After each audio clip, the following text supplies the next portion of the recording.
Hello, and thank you for your interest in being a substitute teacher at Freer ISD.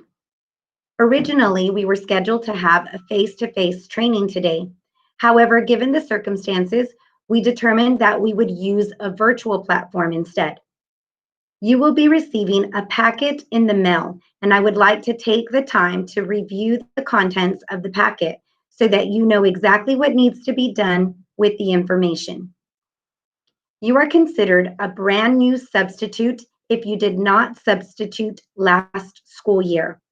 Again, if you did not substitute at Freer ISD in the 2019-20 school year, you are considered a new sub this coming school year and must fill out and submit an application for employment.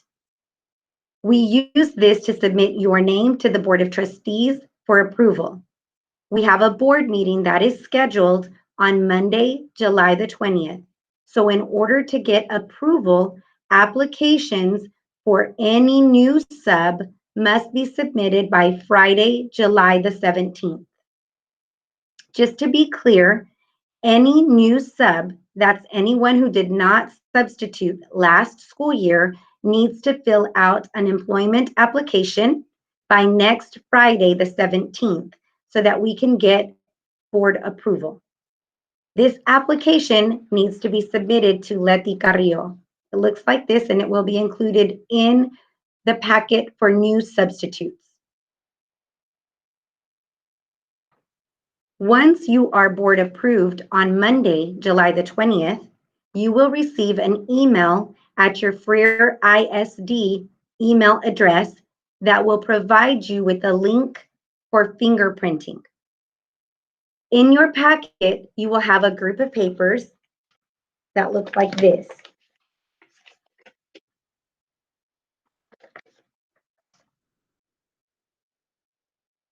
The first thing you need to do is fill out an application if you are a new sub. You cannot proceed without the application. Again, that application will be due by Friday, July the 17th if you are a new sub.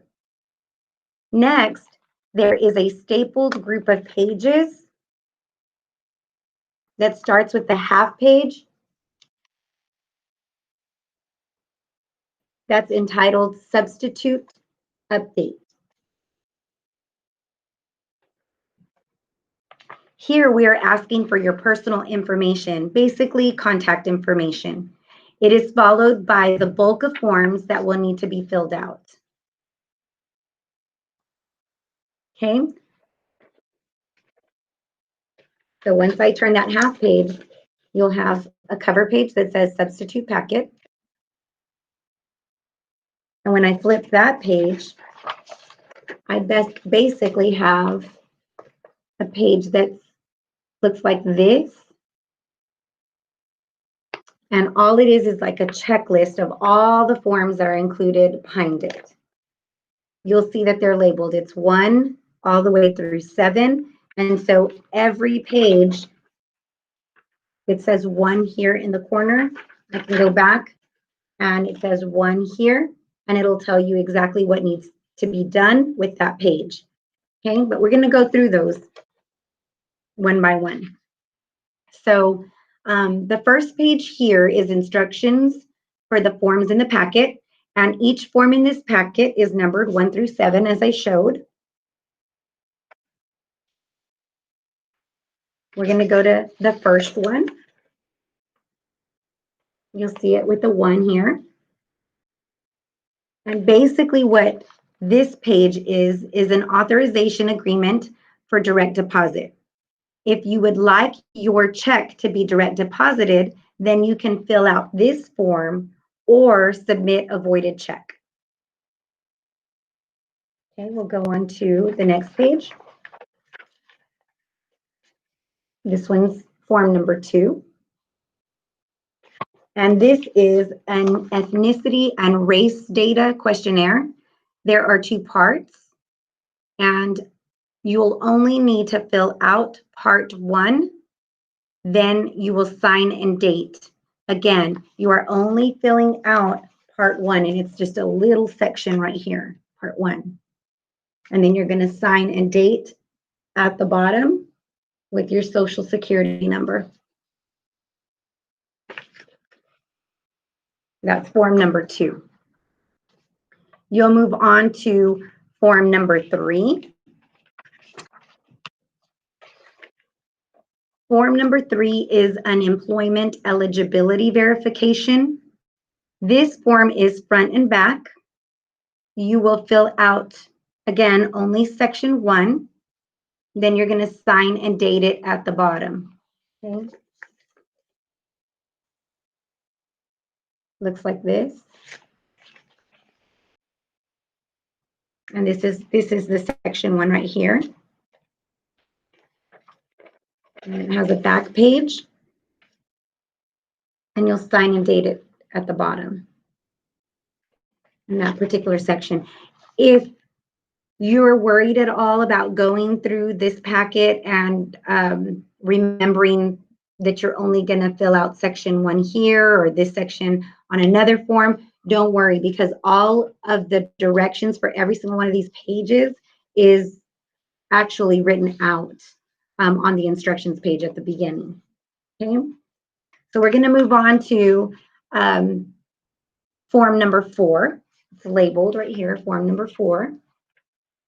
And this is a statement concerning your employment in a job not covered by Social Security. So you'll basically read through this. You'll provide information here. You'll read through this, and then you are going to sign and date it at the bottom. And that's form number 4. Form number 5 is a W-4 form. And this one is actually several pages. There's your W-4 form, several pages long. And your W-4 form, you're going to fill out entirely, and then you're going to sign and date it. Okay? Right after your W-4 form, this is form number 6, you have insurance information. And so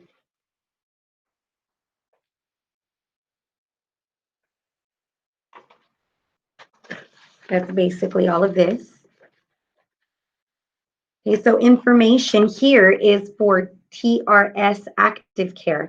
As a substitute, you are able to purchase insurance, but you just need to be aware that this would be your personal purchase.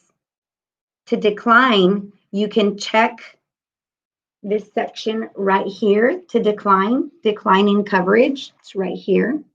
So you would decline coverage there. And then you would fill out sections 2 and section 6. Section 2 is right here. And then section 6 is in the back.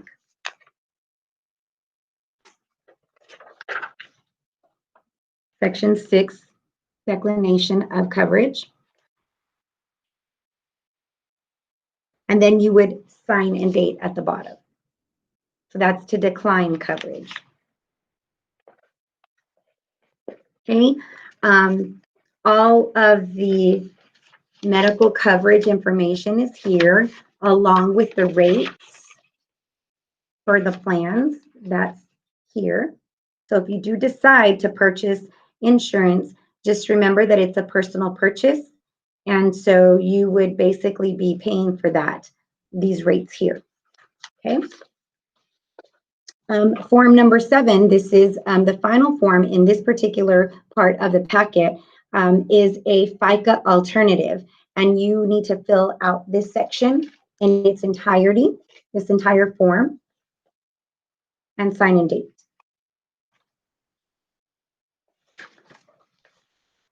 So that's basically this entire part right here. Okay. The next item in your packet is a single form. It's a letter all by itself, and it basically lets us know that you intend to substitute this school year, and you're acknowledging the responsibilities and the roles of a substitute teacher. So you would sign and date and fill out your contact information here. Okay. The final item in your packet is a substitute handbook. Okay. What I will say about this is that it is very important that you go through this handbook and become very familiar with it. It serves as a guideline for the work that you will do as a substitute teacher at Freer ISD. And I want to point out that towards the very end of the handbook, there are various attachments that go along with it to include the alleged child abuse or neglect reporting form.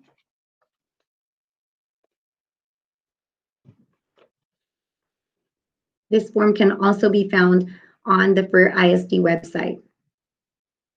But we always make sure that we put it within the substitute packet form, or I'm sorry, the substitute handbook, so that our substitutes have ready access to it. It's very important as a substitute teacher for you to understand that you are required. It's not a recommendation, it's a requirement. Again, required to report any suspicion you may have about child abuse or neglect. The district has policies that outline the reporting procedures, and in addition to those requirements, you also have to document the report that is made with an actual case number. And so that's why I'm pointing out this particular form, and that's why we make it accessible to our substitutes in the handbook. It's right here. Anytime that you suspect child abuse or neglect, you will have to report that. The information to do that is here on this form, and when you do that, you're given a case number, and so that has to be documented. If you have any questions about this requirement, it is critical that you make contact with the campus principal. Basically, this concludes all of the forms that are required to be filled out and reviewed in order to substitute at Freer ISD.